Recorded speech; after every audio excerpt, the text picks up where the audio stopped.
No strašně. Jak to dali do toho, no čekaj. A já jsem ještě utekl z toho. Jo, no tam je to místo, že v podstatě od zhora jako nejjednodušší, já jsem na to nenapru, anebo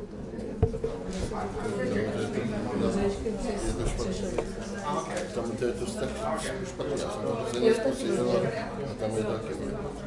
A tohle je... Že když se dostaneš na Wi-Fi, tak je to strašné. Tam je zase od spodu. Dobré ráno, dámy a pánové. Good morning, ladies and gentlemen. We are very proud to have Dr. Holm, one of the best innovators guru, if I can say that way, from Sweden. He is the founder of Idiom Science Park in Sweden, Scandinavia, and he's a senior advisor on innovation system in many countries: China, Australia, Indonesia, Russia, and maybe I can continue much longer. And yeah, so we are very, very glad to have you here. And before you start, let me introduce Mrs. Biskova, Chairwoman of Technology Agency of the Czech Republic. Thank you very much. Good morning, ladies and gentlemen. I think that it is not necessary to add something else because everything necessary was said. Martin podařil introduce Mr. Dr. Holm, but I think that it would be more interesting to listen to him. We are very proud, as it was said, we are honored that we have this possibility. And we are happy that we will have opportunity to learn from your experience, Dr. Holm, because we would like our best, to do our best in the Czech Republic, also in our agency, but we are not much experienced because we are a new body. Maybe in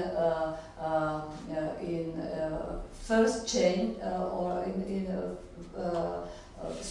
we are one step before innovation because we support applied research, but all activities are oriented into innovation because our society, the whole society in the Czech Republic is not innovative enough. We have very innovative and very skilled people, but we need to do a lot, and so in future, and we are very happy that we will have opportunity to listen to you, your experience, and so welcome, and we will listen to you. Thank you very much. I'm very glad to be here because it all started about, I would say, 10 years ago when there was a Czech delegation visiting our place in Lund, and Lund is the University of Southern Sweden, and I will come back to that later. The delegation was headed by your former ambassador, Mr. Jan Kara, and he's now in the foreign department, I think, here in your republic. So he moved out of Sweden, but we had a very intensive discussion about this matter, how to collaborate between Sweden and the Czech Republic. And suddenly he disappeared and ended up in the foreign department. And since then I haven't heard from him. But by chance, I have been here on a handball tournament with my youngest son. He's 12 years old. A tournament organized here in Prague, an international tournament. Sorry to say that they lost the last game in the quarterfinals. So, but anyway, when I was following the team to Prague. I tried to phone Mr. Kara again on his own old telephone number, and there was a lady answering, and I asked for Mr. Kara. I didn't know that he had moved them, and I was astonished because I was suddenly talking to the new ambassador, which was a woman, and she gave me some contacts to this place here and to the people who have organized the meeting today. And I think it's a good idea to continue this discussion between Sweden and the Czech Republic. And I would, as a start, say that there is a political wish to get a much closer collaboration between our two nations, and also between our universities and some other structures here. And just to give you a small let's see. Does it work? Yes. This is our tiny country. It's almost as big in terms of people as you are, about 10 million. Well, I think I'll restart. Just to give you a brief introduction of myself, besides what's already have been said here. I've been working in the public system for 30 years, and I have had almost all positions you can imagine to create the Swedish innovation system. And I also started this huge research park in my hometown, the University City of Lund, and I will come back to that later, but also a lot of other positions. So I have been involved in most activities which now is considered to be the Swedish innovation system. But since a couple of years ago, I ended up in my own company, which is Lunda Vision, which is the name of the company, and I'm now working as a senior advisor to different governments and also the Swedish government. Thank you. Okay. And to my knowledge, innovation is on the political agenda in most countries, in most developed countries, and even in the underdeveloped countries. So this country, I was here about 20 years ago, and I can see a tremendous change of the country. I'm fascinated of what you have achieved during the last 25 years. It's fascinating. Anyway, Sweden, probably you know, is up far in the north. Sorry to say it's warmer in Sweden today than here. They have had no snow last week. I had a lot of snow yesterday. Just very cold, but as a Scandinavian, I'm used to the cold weather. The structure of the Swedish innovation system starts really on the political level with the Department of Industry, or the Ministry of Industry, and the Ministry of Education. They collaborate very closely in the creation of the Swedish research and innovation agenda. And this agenda is revised every third year, depending on what has happened.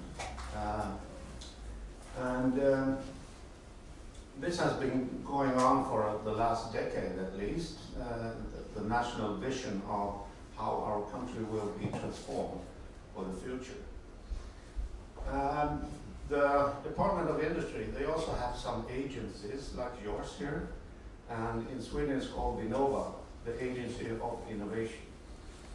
And they are concerned with applied, and they are financially supporting applied research, which you also are doing, as I can see here.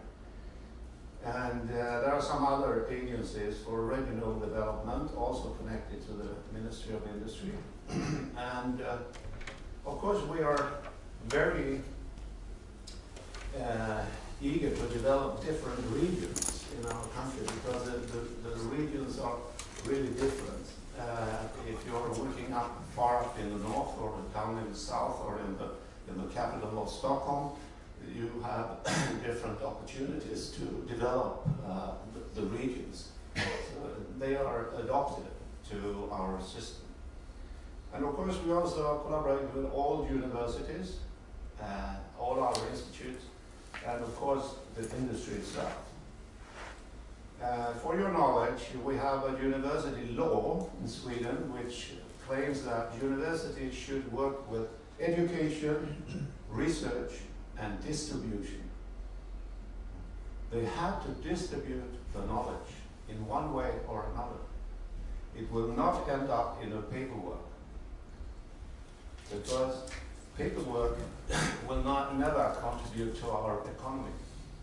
So most of the papers will be scrutinized, and somebody will figure out if there is some economic potential, and I will tell you how this is done. And this law was changed about, I would say, 15 years ago. Before that, everybody was writing papers and distributing them to about 40 persons around the world with my money. And this has really been changed now. We also have, and I will cover that, a national incubator system where paper is turned into companies. I'll come back to that later. And of course, the incubators are, in most cases, located to our science parks. And we have about 40 of them now, in connection with all of our universities. And the first one was the one mentioned here, Idion, which I started in 1983. And so far it has produced about 900 companies. And about 70% of them have a connection to the university, or they have emerged from the university. And they are now employing about 30,000 people. So it's possible to do if you turn your papers into something useful. And this is not rocket science to do this. It's, and that's why I'm here, to try to start some kind of collaboration where you can have what I call a shortcut. You don't have to do all the mistakes we have done, and this could probably be done in 5 to 10 years in this country, instead of 35 in our country. And I will also cover that this is, of course, in connection with a financial system, with a financial system which will move in different parts of the process. And as you can see, we have in the National Investment Fund as one partner, and I will show you some more. We are also in our innovation system very keen on taking care of the already existing small companies, the so-called SMEs. Because about half of our population is working in this kind of traditional, non-academic companies. And they need to have new knowledge in one way or another. Otherwise, they will die. So that's also part of national innovation system. So it's not only about advanced academic things like molecules. You have to give the traditional SME a kind of digestible soup where you turn academic knowledge into something understandable. Most of the papers have to be rewritten in a different language. And of course, and that's done by, especially you can see a national one called ALMI, and they are covering the country.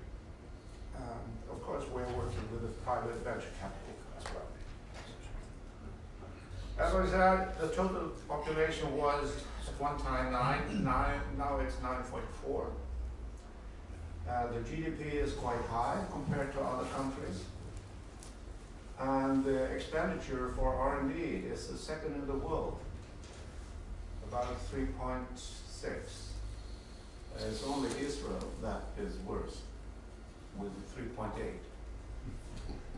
As mentioned here, I am working with Indonesia and they are spending about 0.08, which means nothing. And a lot of other countries, they are spending not too much money on R&D. I don't know the figure of this country, but 2%. 2%. But about more than half of the whole money is in private sector. Industry. Yeah. And in industry, and it is invested by industry, from Yeah. industry to industry, not for collaboration between academia and industry. Okay. This figure, 3.6, is about half public and half private. And I will show you later. Sweden is heavily depending on advanced technologies, and probably you have a lot of products here produced in Sweden, a lot of brands which have been developed in our country and is now exported because we don't have an internal market. We have to export globally a lot of things. And as you know, paper is a big thing, metal, advanced technology in metals, and engineering, automotive.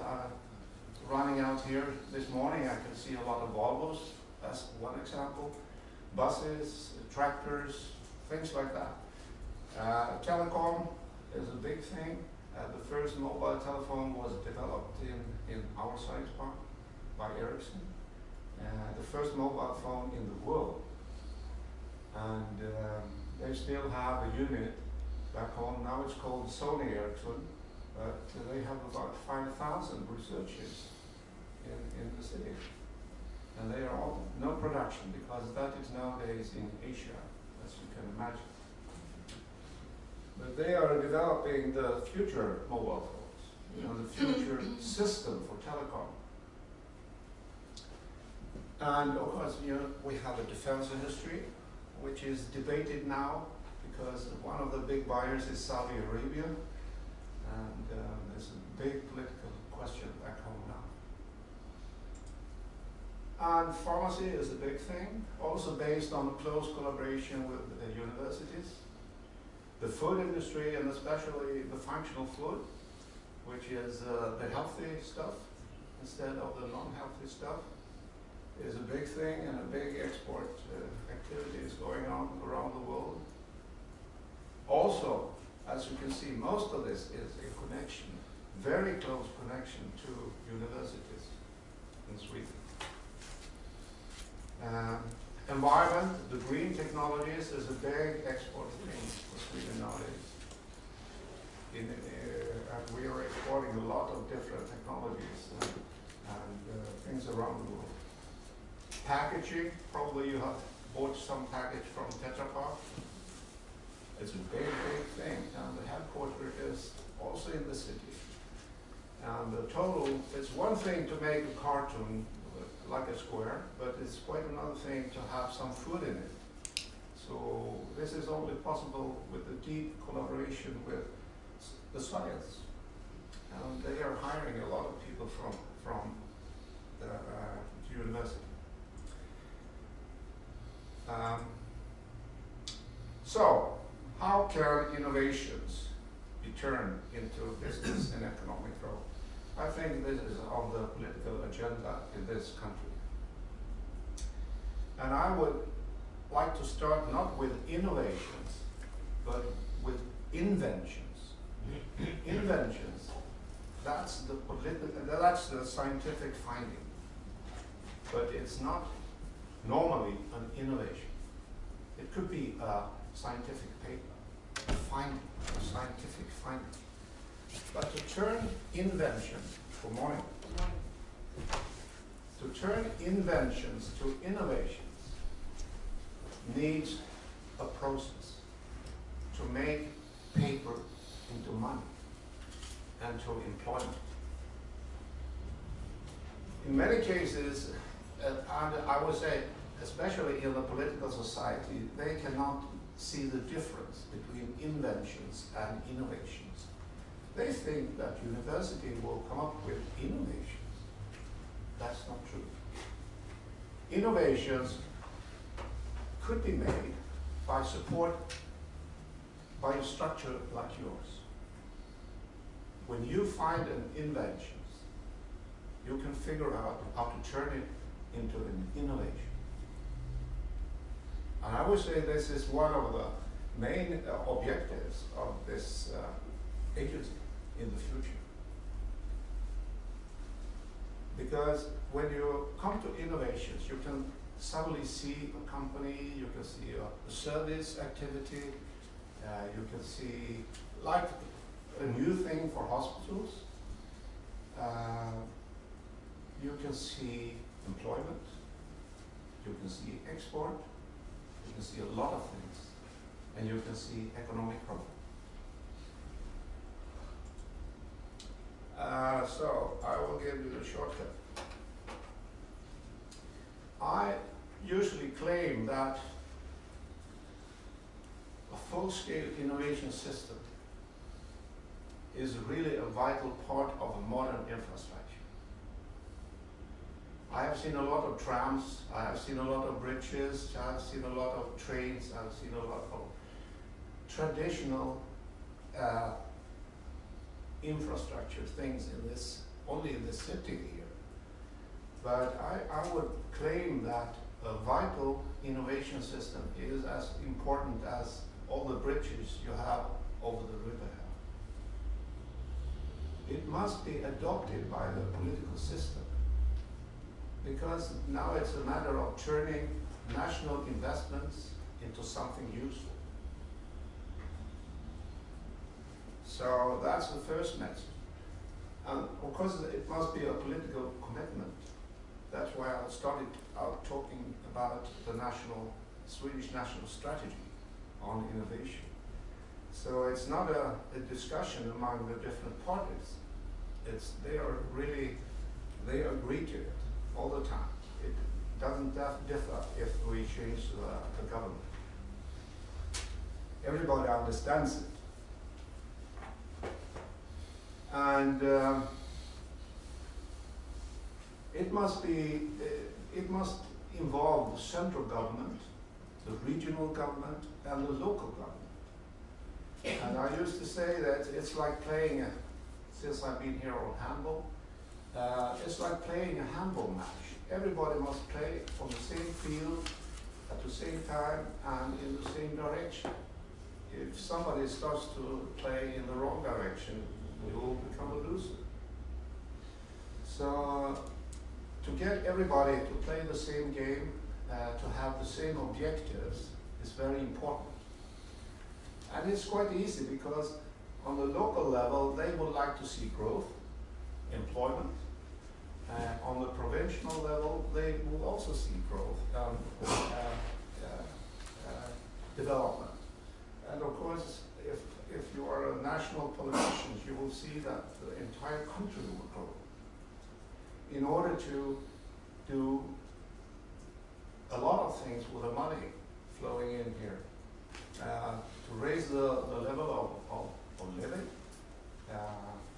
In Sweden, for example, we have probably the highest quality of living in the world due to this kind of operations, where industry is playing a very, very, very vital role. And the whole thing must be professionalized. It must be run by people who know what they're doing. And I will come back to that later, because I have seen in many cases that similar systems have been manned by a lot of people who don't know what they're doing. They have no experience. They have never been in a company. So there's a lot of things to think about. We tend to think about the innovation process as a chain. And the chain consists of different links, as you know. And the first link on the left side is the feed stream. We call it the feed stream. I'll come back to that. and I'll come back to everything else there. But it's feed stream coaching, and coaching is what I mean with professional coaching. There's a lot of financing, as I mentioned. There is a lot of patenting and licensing operations going on. And there's equity when you start to grow. So the feed stream starts with the human capital. And it's part of a system where you will increase the entrepreneurial spirit among your population to get more people to think in this line. And in our schools, we start with what we call creative thinking in the basic school. Trying to get small kids to think widely, not according to what the teachers are telling them to think, because very soon they will be destroyed. So we have some exercises where they are trying to figure out, they got a task to solve how to collect more cans, beer cans, to recover them. And I can assure you, I was in one of these experiences. And the small kids came up with ideas that a grown-up could never think about, because they are thinking like this. So we have that on 4th grade, I think it starts. And then we have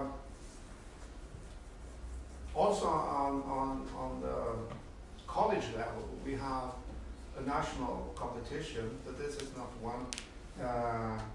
It could be, yeah.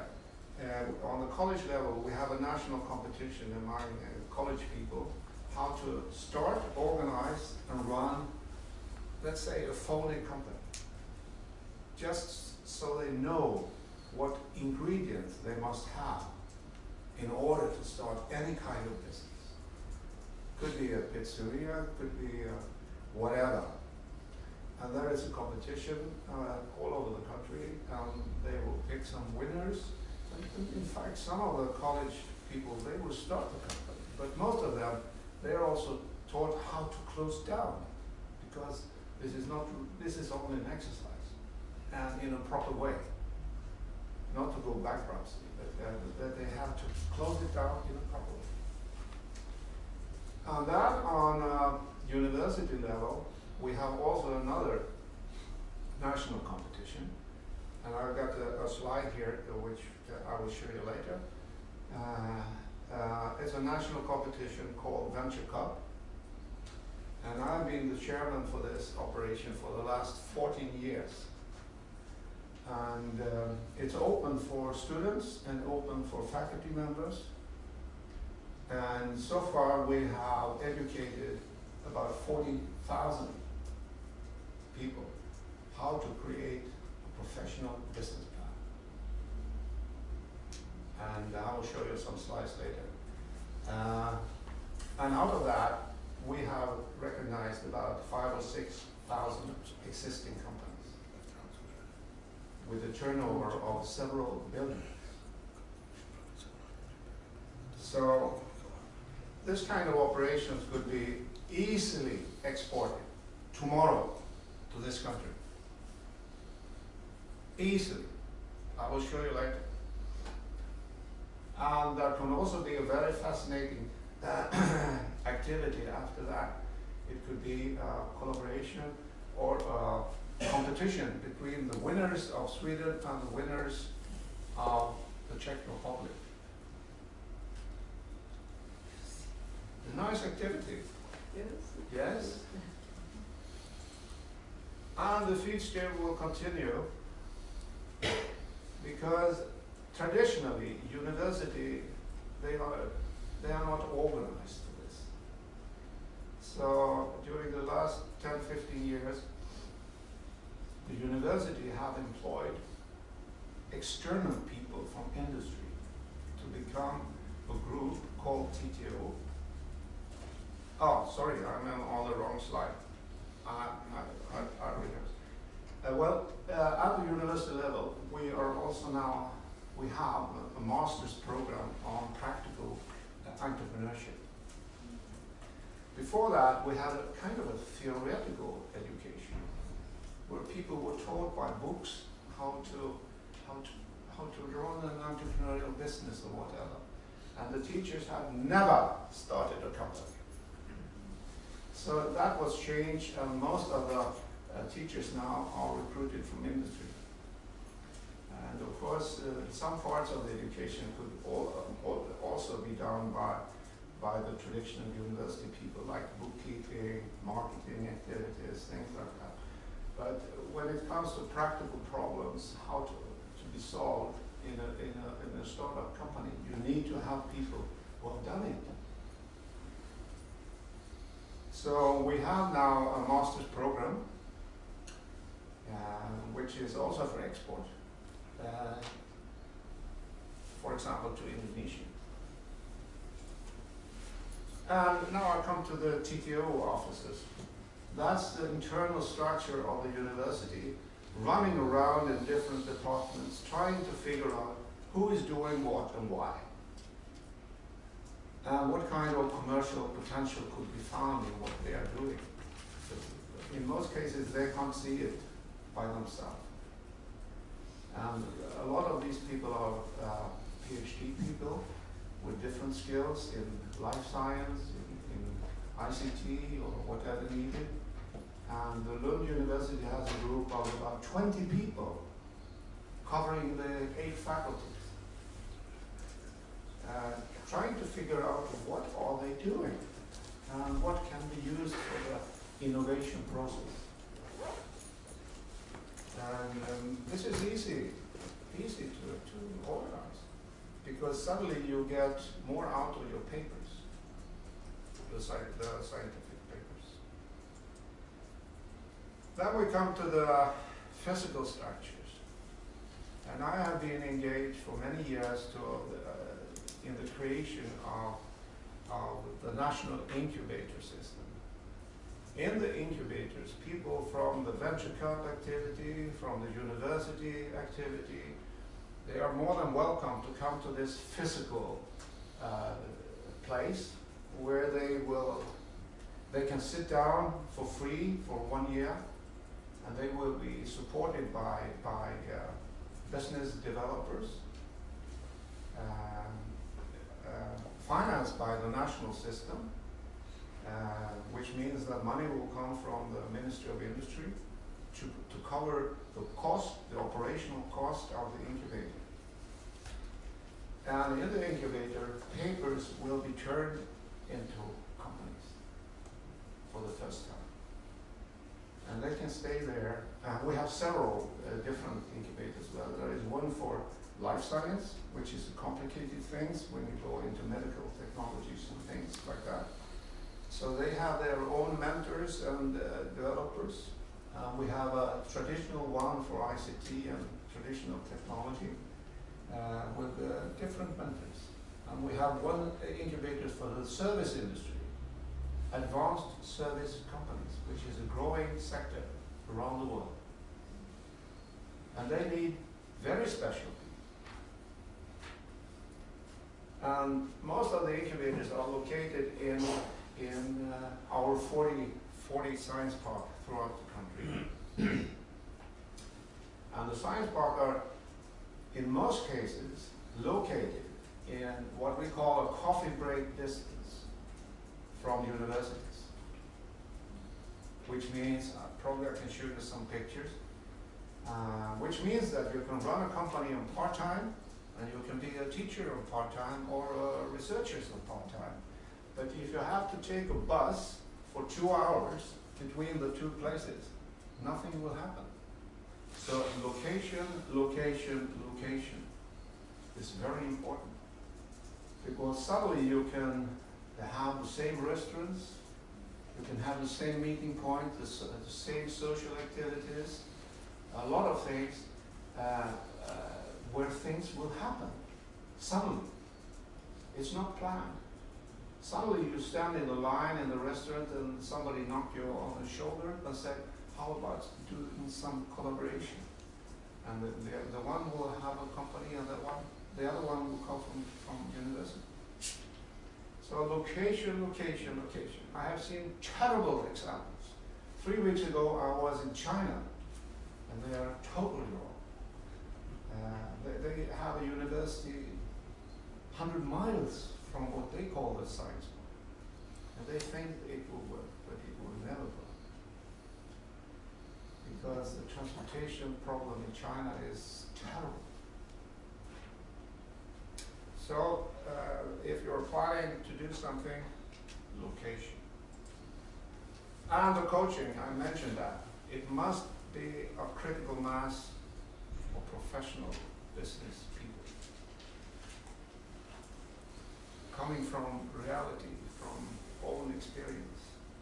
Could be people who have made a startup company and sold it, and he or she will be hired again, temporarily or for 1 year or two, until they start a new company. Or it could be retired people from industry with a big experience. So instead of playing golf all the day, they like it to start working with young people. So this is one way to think about it. And we also developed a kind of a scheme, which is kind of a homework for startup companies, where we have divided it into 3 different parts here. The technical is not only technology, it could be anything. Kind of analysis, there is a market, and who is going to run it, the venture itself. And it starts always with a kind of investigation. And then it goes further on into stage 2, and all the time they have to look at the product, the technology, or the knowledge they have, but never forget the market. Technicians, they sometimes go into technology forever, and they don't think about the market. And they think they can sell the product, but there is no market. So you have to make an investigation all the time with customers, probable customers, or whatever. And of course, you have to organize your company in a proper way. Not only relying on friends, fool, and family, but try to organize it in a professional way. So this is a kind of homework for the startup people, for the mentors. They can check, have you done this? Why not? It's a very good measure for the venture capitalist. Have you done this or not? If you haven't done this here, you will never get some money from me, at least. And this will reduce the risk for the private capital, for my money, taxpayers' money, and the private money. Because it's a risky business we're talking about.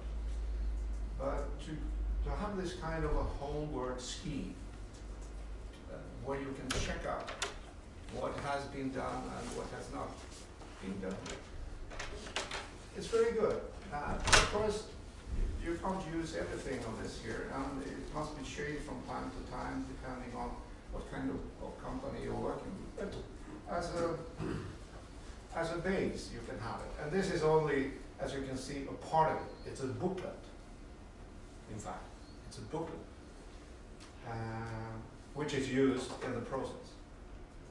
And it's very good, because we show the booklets to the people who are planning to start a company. Are you willing to take this as a homework? And some of them said, it's too much for me. Okay, then we know that. Then we don't have to spend some time on those people, because they can't do it.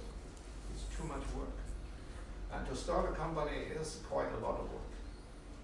And a lot of sleepless nights. It's not easy.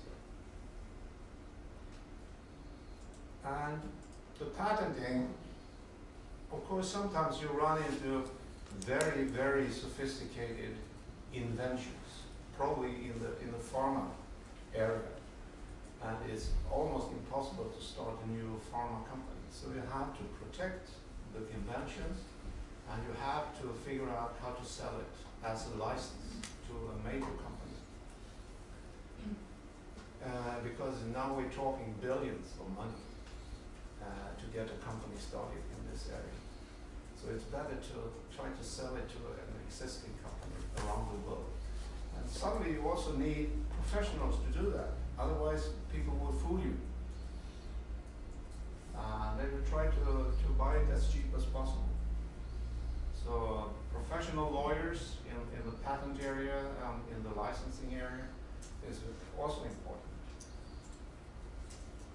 And now we come to the financial toolbox here, which is also very important. We have a system of grants to students, mostly. Sometimes even to faculty members. We have the possibility to organize what we call verification money or proof of concept. And this is really done by our Vinnova agency, similar to yours. They make the decisions if it's possible to get some money to prove what you are claiming that you have. Does this molecule work or not? And a lot of other questions that must be solved before you start a company. You can also get the money to try to figure out who is going to run this. Even if my molecule works, I'm not the suitable person. We have to find a structure to run it. And this is also kind of proof of concept. We have soft loans, which means that when you haven't started a small company, you can look for what we call soft loans. And soft loans, you will see the figures later, means that if you're lucky, you have to repay it. If you have a failure, you can forget it. Because money is very important. Now we're talking about people who are leaving the academia in most places. They have no income whatsoever. They have a family and a rusty bicycle. And they cannot be left starving. They need some kind of capital. Because if they are trying to start an advanced company, they must probably wait 3 or 4 years to send the first invoice to the first customer. So how are they going to survive? That's a question to think about. And we have this kind of early stage equity, which is the first investment in terms of shares in the company. And I will show you later that since we have this scheme where we try to reduce the risk, we have been able to create what we call a public-private equity system, where we mix public money with private money as the first investment. And well, you are familiar with euro, even if you don't have euro. We don't have euro either. We have krona. That's a nice word. But this is euro. So you can see the range of money coming up here. So it's a lot of money. But I will show you later that it's not a cost. It's a national investment, which will be repaid, according to our investigations, about 10 times in terms of taxes, employment, things like that. So you have to convince your politician that this is not a cost. To run an innovation system is not a cost. It's a big, big, beautiful investment for the future. It will repay. It's proven since many, many years. But still the Ministry of Finance will put some red tape on it because they don't understand the process. So an agency like yours, you have to convince them by giving some evidence that the income on the financial side will be 10 times more than they will spend on this system. And of course, when in the end, when the big money is coming, it's almost private all the time. Private investors. Not only from our country, it's international investors coming because they're looking for knowledge in the front line of what's possible to do.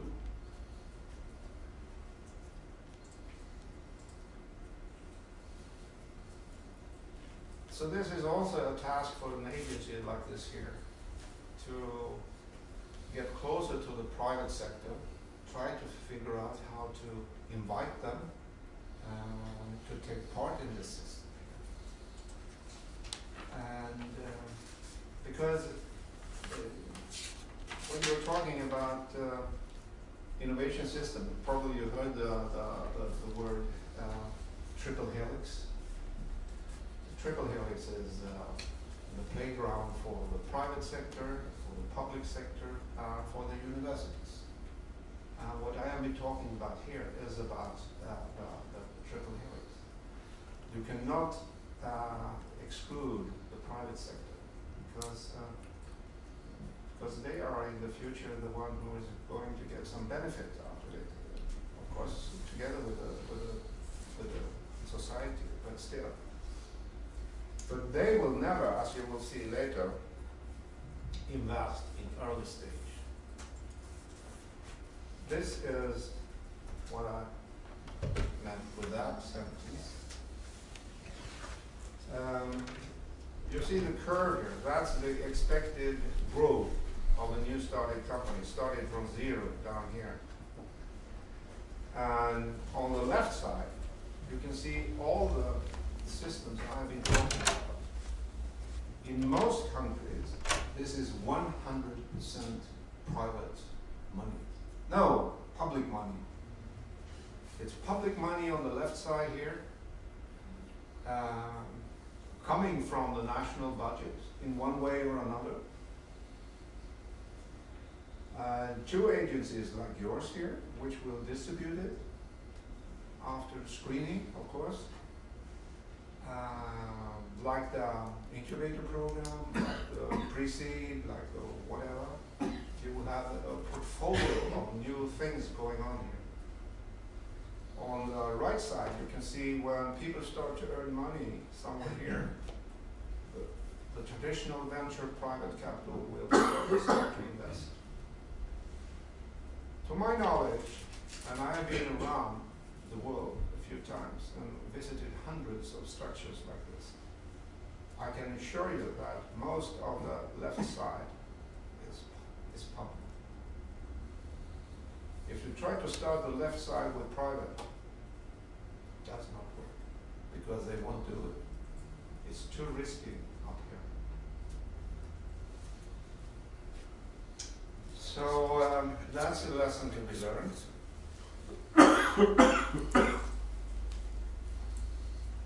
And through the history we have been able to create thousands of scientifically based brand new companies, which will be the future of our economy. And as you can see, they will cover all the industrial areas I've shown you in the beginning. Because up in the north, our universities are very involved in the paper and advanced paper and fiber industries, and they are not making papers anymore out of the fibers. They're making quite different things. You can't imagine what they're doing. But they are using wood, but for quite different purposes. And that goes for the ICT and a lot of things. And as I mentioned, we have been able to create 10,000 of employees throughout the country. And of course, if you involve the SMEs in the innovation process, if you transfer yesterday's knowledge in a suitable way to the traditional companies, they will start to grow. But by tradition, university, they will never touch traditional small companies. There are no systems. I have found out in most cases, this is a major problem in the EU, how to get universities to start collaborating with traditional small companies. And I think you have the same situation here, that a lot of your population, they are employed by traditional SMEs. And they have to grow. They have to get new knowledge into their system in one way or another. Otherwise, the Chinese will take it, or well. So, a true innovation system will consist of creating new companies, but also take care of the existing companies. When it comes to the big, major companies in this country and in our country, they have their own rules to do this. They have, since decades, good relations to universities, industries, to whatever, even internationally. So we are not working too much with them, even if we now are starting what we call an open innovation system. Because even a company, a major company, I can mention one example, Tetra Pak, the paper package thing, they have tried to develop a new package where they will shrinkle the paper in a new way. And all the engineers back on the main head office, they couldn't figure out how to do it. So they came to our research farm, and then we had opened the open innovation system, and we invited people from 25 different countries. A lot of Japanese people, because we thought that they were very good at wrinkling papers, you know, in a very special way. And within about 2 months, they have solved the problem in 10 different solutions. And the Tetra Pak engineers, they couldn't figure out anything about it.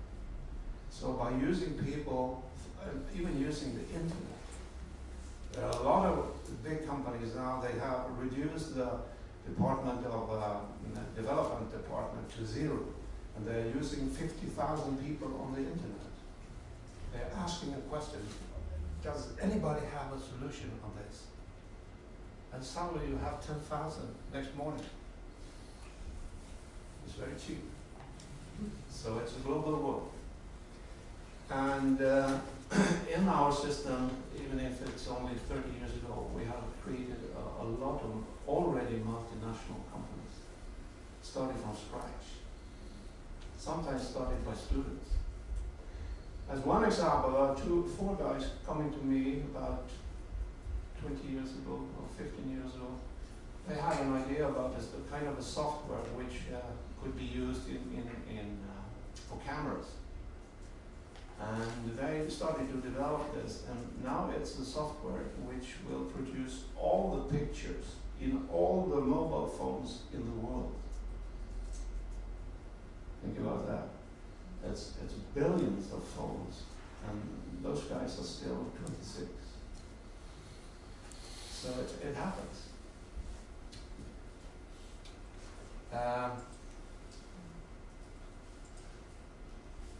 Yes, once again, technology transfer to SMEs. Don't forget that. Because innovation tends to be a discussion where you should create new companies based on new knowledge.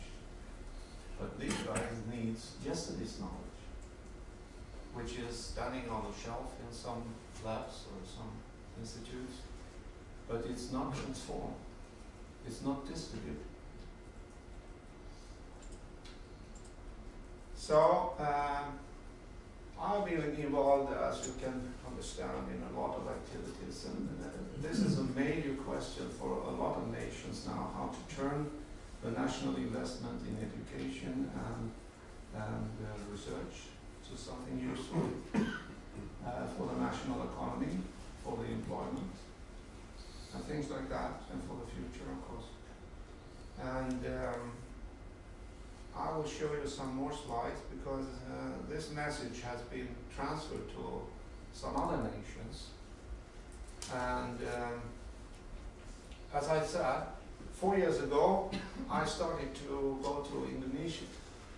everybody was going to China.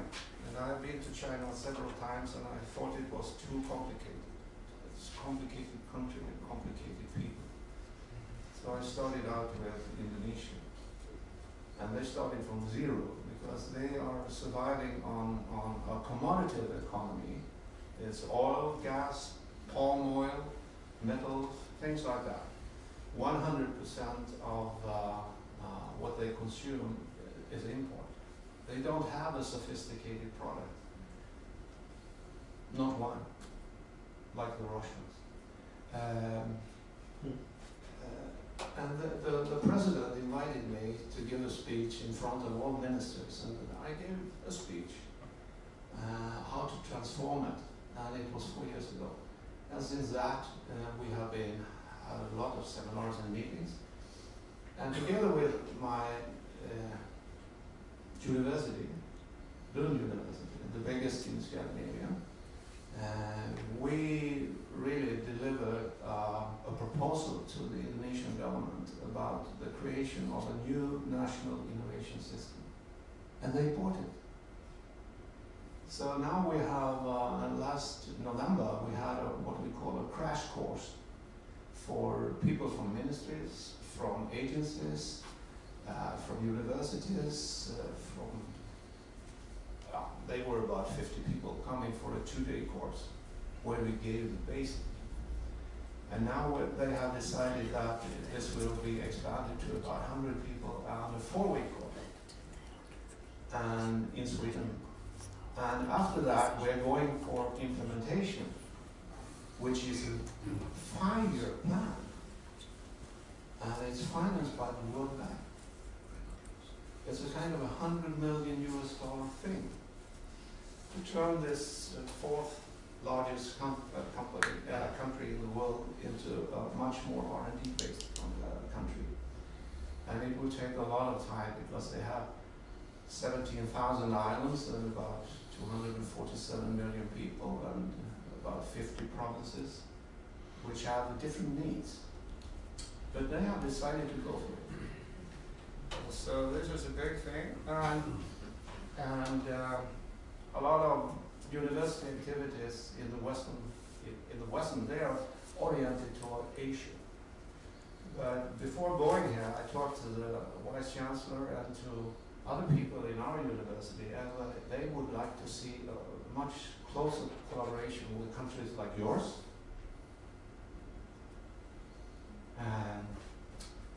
And that's the message, is that I would say that if you are interested, we could start some kind of collaboration. We have, of course, have to discuss the terms.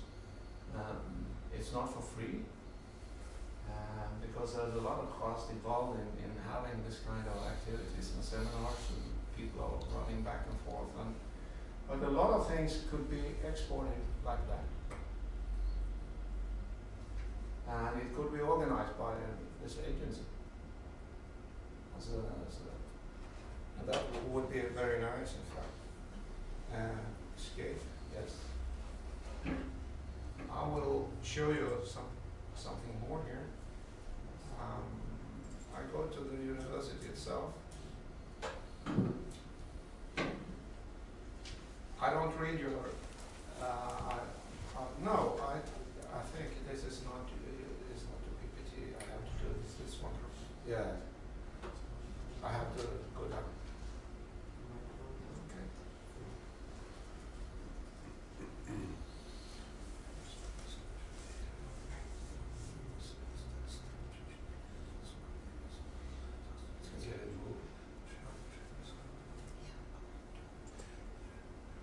I think so. Yeah. Okay.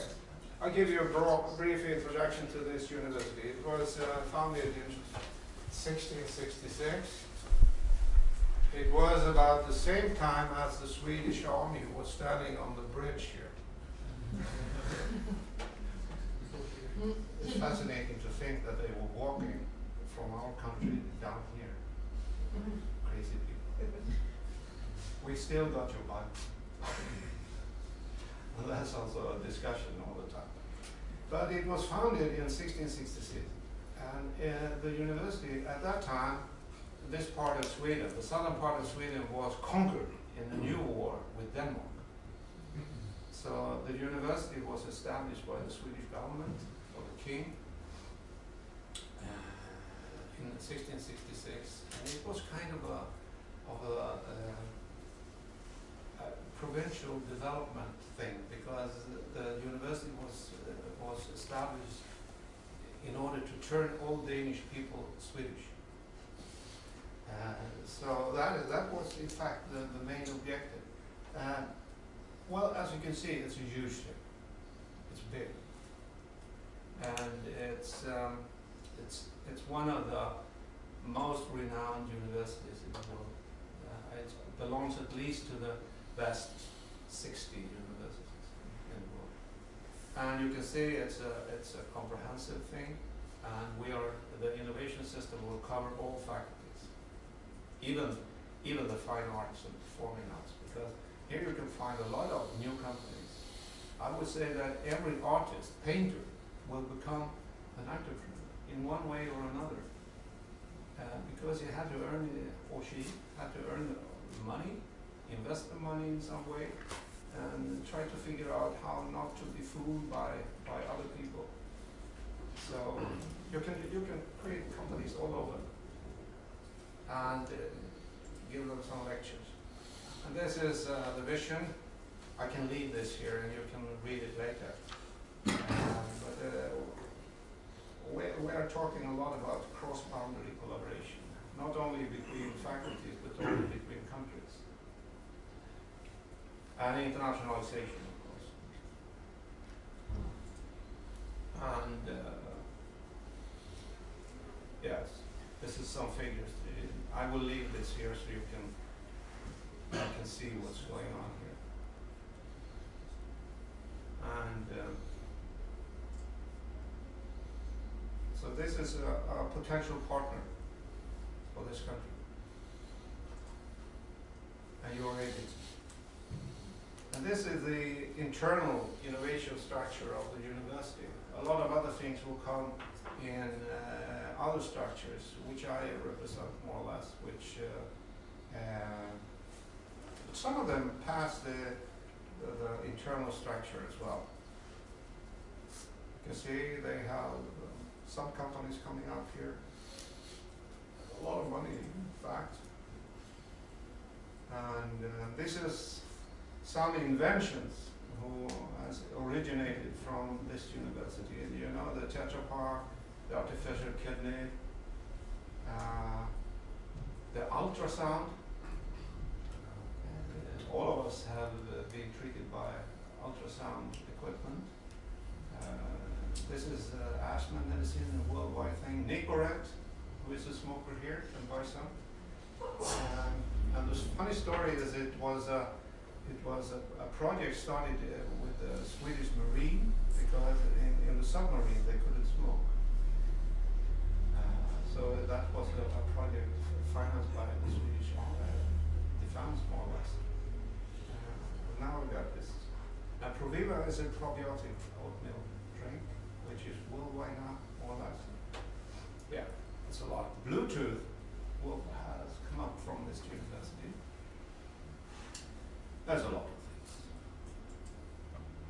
Let's see. Yes.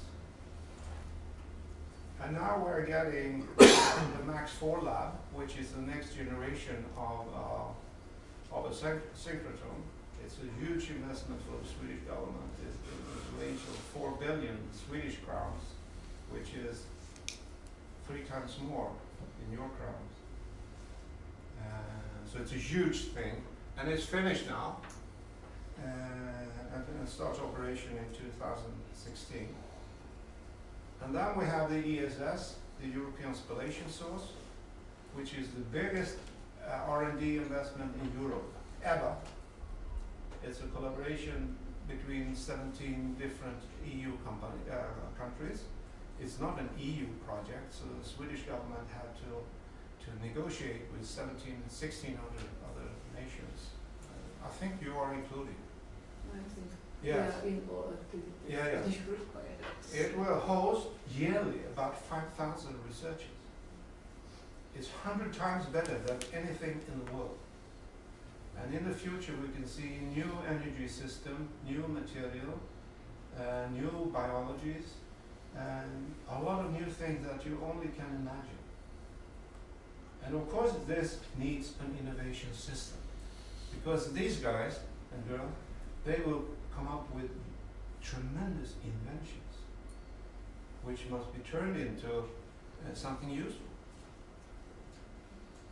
So, and the location here was decided very much due to the fact that the university was here.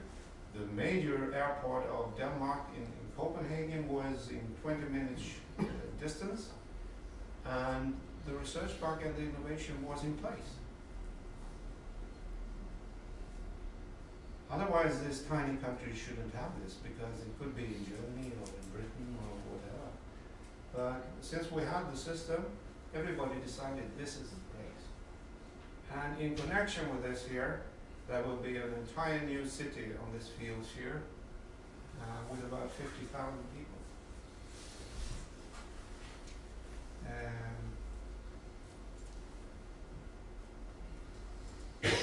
Yes.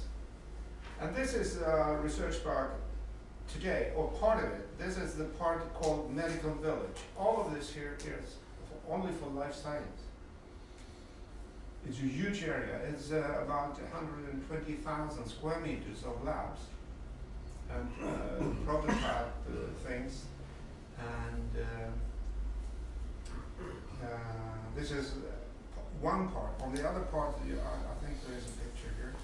There's a similar structure for the traditional science park activities, but this is the science park for life science.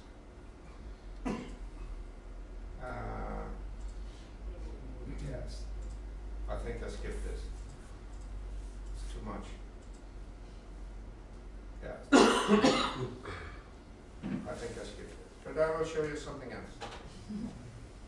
I will leave it here so you can have it. I go to this one here.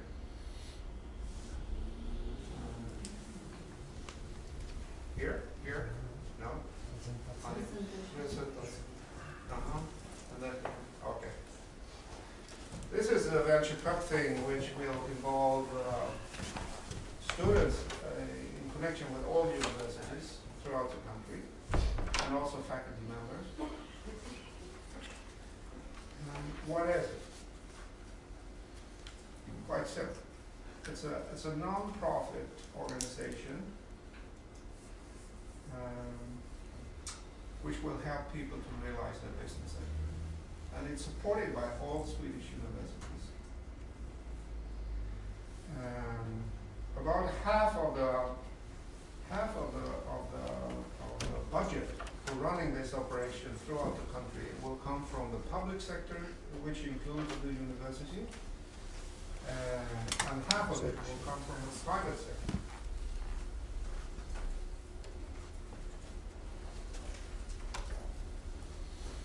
And this is one of the winners, 2010, and I have to sign a check to the national winner. Very sophisticated things from the Institute of Technology in Stockholm, in connection with KTH, which is one of the most famous universities in Sweden. Well, you can see they were winning in your money about 600,000. It was a national prize, but they had also been winning the regional prize, so they got a lot of money. So we are, sorry, this is Swedish. We are dividing into north, east, west, and south. And we have 4 different structures covering provinces or things like that. And this is in fact one of the most important structures to deliver what we call raw material, human capital.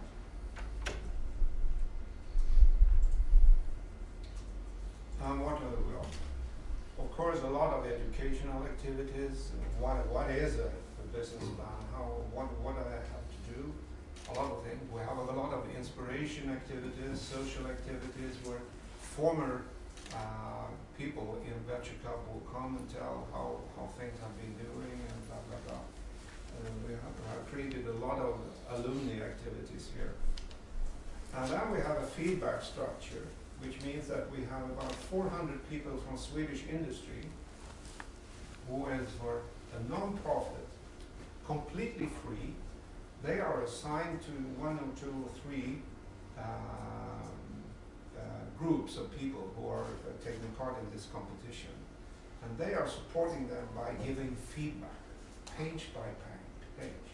And they are doing that on Saturdays and Sundays and things like that. So it's very efficient to have 400 people working for nothing. Why do they do that? Yes, they are people from industry who would like to meet the most interesting youngsters in Sweden. Why? Well, in the future they probably will buy the company, or if they don't start the company, they will hire the people. So it's one way of getting knowledge. Who is the brightest? Who is going for something? And that's why they are doing this. And of course, they are also acting like coaches, so we can have discussions with the people. And we have 2 competitions a year, one in spring and one in autumn. And then we have a national, and we have a regional finals in 4 places, where we will pick out the 3 best, and they will go to the national final, which is now in June, and they will earn some more money. And they will also get coaching from for 1 year with McKinsey for free. That's their contribution to this year. And it starts with a competition about the business idea. That's only a 2-page thing. What is your idea? And it will be measured by a jury, also from industry and university, a mixture. And then they have to make a draft business plan, not finished, and it will be read by our mentors and things like that. And then they have to finish it. And then they go to the national final if they're lucky. And we have had about 12,000 contributions during the period. And the contribution consists of a team. And the team consists of 3 to 4 persons, usually. And it's a cross-border team. It could be somebody from the Department of Economics, some engineers, some people from Jura, from whatever, from medicine. And they create a team about some idea. And altogether, about 40,000. And the total cost is nothing. I run this operation yearly on the total budget of 64 million of your money. And there's a staff of about 20 people, including the prices here. So it's compared to what the total cost of Swedish agencies, it's very cheap. Because I have 420 people working for almost no money. And this will continue. And when I was here, I just got a mail that the regional final is going to happen now. In 4 regions, and they're picking the winners for the national final. So that was that.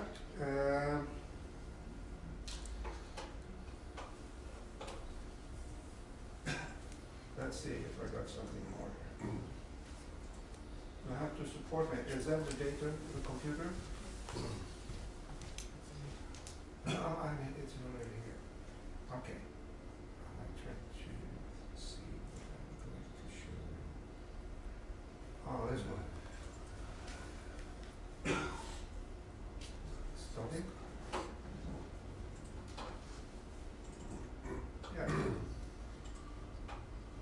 this is only to show you what we delivered to Indonesia after 4 years of discussion.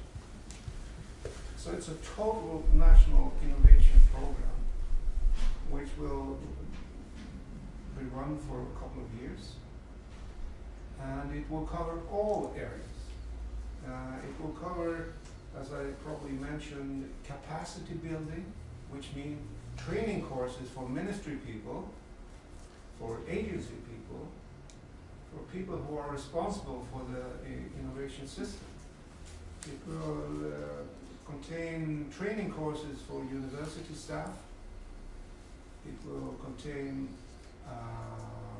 probably export of the venture capital activity.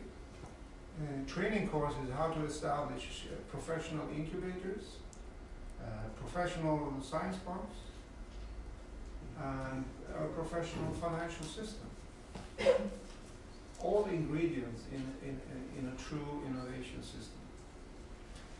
And it will take some years, but it will, as I said, not take 30 years as we have done. And as I mentioned, this is a similar program could be arranged in this country.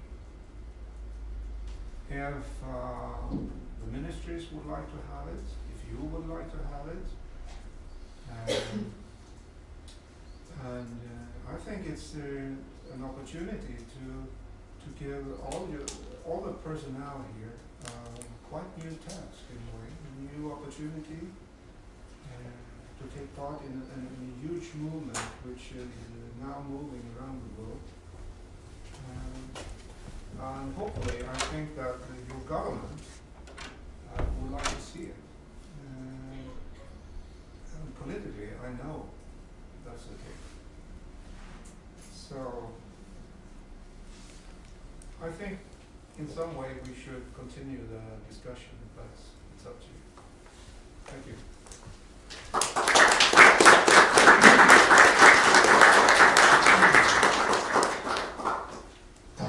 Jsem si jistý, že máte spoustu otázek. I'm sure you have many questions.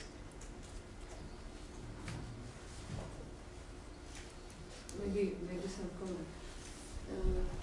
I think that we have. Thank you very much for this lecture. It was very interesting for us, and I think that we have all parts of this system that was presented for us, and but they all parts of chain don't work together. Maybe it is a little problem in the Czech Republic. Sorry. It's not a change. Yes. And so there are troubles here, and I think it would be very interesting for us to work together to use your experience how to work together, all these parts, how to collaborate. We also in our agency we see that a lot of activities could be very cheap and very useful and very effective. But I have to say that we have some problem with in the whole system because we have very strict law. We have special law for support research and development from 2009 for research development and innovation. And now we are in process of changing of this law, and so maybe now is the right time for discussion. Also, we are with our foreign partners how to change it, because we also want to have this effective system for innovation. Because spirit in our universities, especially in universities, is not, or also in maybe in the Academy of Sciences, is not the same than in your country, because we look for high science, but we don't speak about useful, how we can be useful for the whole system, for people. And this is, I think this is the main reason why our system is not so effective than yours. So I think that there is a lot of possibilities how to collaborate. Maybe it is necessary not only for us but also for different universities, and we try to tell them. Maybe people from universities are here, I don't know. But I hope to find the way how to continue our discussions and our collaborations. Thank you very much for your lecture. No, well, I can see your problems, or it was the same in our country once upon a time. It was very hard to go inside the university and tell them to do anything different. But it took some years. In Indonesia, it took 4 years to change the system because they had the same tradition of working. And it's fascinating to see that you have all the links, but they are not hooked together. You don't have a chain. But if you find a method to get the links together, you have a chain. And that's probably the task of this agency, to get links together. Oh, yes. So, well, this is not a quick fix, I understand that. Thank you very much. Really appreciate that you share with us your experience. It's not rocket science as we see. It's fairly simple but doable, which is a good news for us because, as Mr. Diskola says, we have all the elements but they are not working. So we're trying to make them more effective. And I was wondering, because Sweden invests 3.8% of the GDP into R&D and innovations, what are the main elements of the investments, where it goes, and what's the role of direct subventions, which basically is the key instrument that we are using here to support the innovations? And we have not so much advanced in more innovative financial tools like the venture caps and soft loans and similar things. So what is the role of the direct subventions in the total innovation support that government pays to the system? Well, as I mentioned about... well, half of the investment will come from the public sector and half from industry. And industry has, by tradition, spent a lot of money for R&D because they need it to get further on on the global market. I would say that in the university I presented here, about 2/3 will go to R&D and 1/3 to education. But can you be more specific if you mean R&D, if it's those 5 elements that you mentioned, you know, proof of concept and coaching, etc., or is it something else? That's something else. The 3.6 goes entirely to R&D, and then in the national budget we have all the other money coming to the